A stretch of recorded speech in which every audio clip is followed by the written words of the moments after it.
Oh, hello YouTube. I've seen The Iron Claw. Let's watch the trailer and talk about it.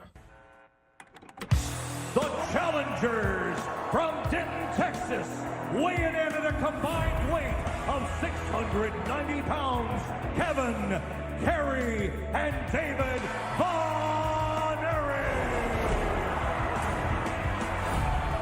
Look at my beautiful brothers. The Von Erichs are the greatest family in the history of wrestling. So The Iron Claw, new film from Sean Durkin, who's someone I really liked his first film, Martha Marcy Maybelline or something like that. His first feature, which was over 10 years ago that was made. I really liked it. He's a guy who's mostly done TV since, and I think this is maybe his like second or third feature back.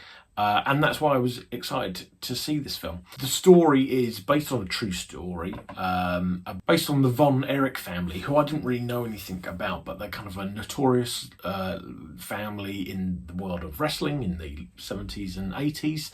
And I didn't know anything about them. And I said to someone about this film kind of before it was coming out, and they knew the Von Erich family and told me kind of an overview of about them.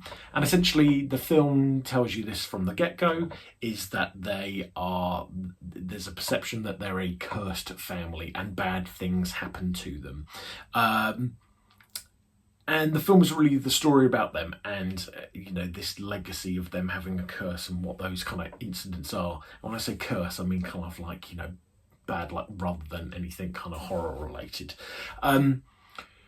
So I went into this kind of knowing the history, but I've heard some people say, try not to know any of the history going in. And I went in knowing the history, and I enjoyed this equally as much as if I think I didn't know the history. Almost if you don't know the history and you don't know this is a true story, the things that happen to them are so tragic you would almost think it was made up. So I think whatever way you go in, I think you'll enjoy it. I think maybe if you're a wrestling fan and you really know the history of the Von Erich family, you may nitpick it a little bit. But either way, whether you do or don't know the history, I think you'll kind of enjoy this. I think the film kind of really came on my radar for seeing tabloid pictures of Zac Efron, who is technically, I guess you'd say he's the eldest brother in the family, and really our main character that we follow through.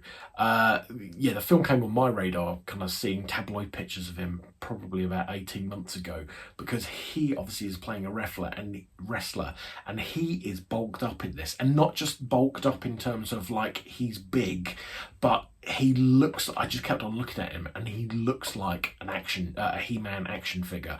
I've never really seen anyone on screen with like a body type like he's got. He's so kind of, and I think it might be because he's quite a shortish guy. I think he's only kind of about 5'8", but he's so big he kind of looks like he looks like a He-Man action figure. So they keep on talking about a He-Man live action film. If you don't cast Zac Efron, then at least get someone that looks like him. He's pretty good in it. I feel like, I don't think this is like gonna be the performance that changes him and puts him into like the top end of actors of his age, of actors of his age. However, I think he's very good in this, and I hope we kind of see a bit more variety out of him, and we see him in these projects that are kind of a bit different, and he gets further and further away from his kind of kind of good-looking lad stereotype. Also in this is Jeremy Allen White, the guy from The Bear, and Calvin Klein commercials at the moment, who's very hot right now. He's very good in this, as he is in The Bear. And then also is Harris Dickinson, English actor, who in some ways he's a good-looking lad. He almost looks the least wrestlery out of the three of them, just because he's such a tall guy that he would, like, if he bulked up, he would, he's just kind of a long, lanky guy. However, Harris Dickinson, who I think is someone who's in really interesting projects, he's good in this as well. The film deals with some really tough subject matters, and if I was one of those people that said trigger warning, I would say if you are sensitive to some subject matters, or you've been affected by some serious subject matters in your life, I would say maybe double check before going to see this whether this is something that you'd want to see. For me, I was okay with it. I don't feel the film is a complete tragedy mongering, sorrow porn type thing. Ultimately, coming out of the film, this is not really that much of a spoiler. I kind of felt it's quite a hopeful film, and it's very emotional and sad in parts. However, it just won't leave you with a kind of a huge downer feeling at the end of it. As a scene at the end, particularly with Zac Efron, that I thought his performance in it was great, and that kind of me encapsulated kind of the feeling that the film has of sorry, someone's pinging me tons of messages. Can you hear that? I'm done work. I'm not going to respond to it. Here's this little scene at the end that kind of encapsulates this incredibly sorrowful moment, but also this feeling that life will go on. And I thought that was really great to see. I will be honest, I was very teary during seeing this. The film is really crafted in a really great way. It's like it's beautifully lit. There are some really kind of nice, the film, there's like a one-shot sequence where it follows a crowd going into a wrestling arena, and we've kind of seen those things before in, the likes of it in Goodfellas and things like that. And so the film is crafted and has some nice moments like that, but I think that the real kind of power and where it's kind of, its real kind of personality comes through is really kind of simple things that it does, real kind of simple edits to transition you between scenes that really have an impact, and kind of the things that are kind of most impactful and give the film some flavour. So really well crafted, looks really nice, loads of good looking lads in it.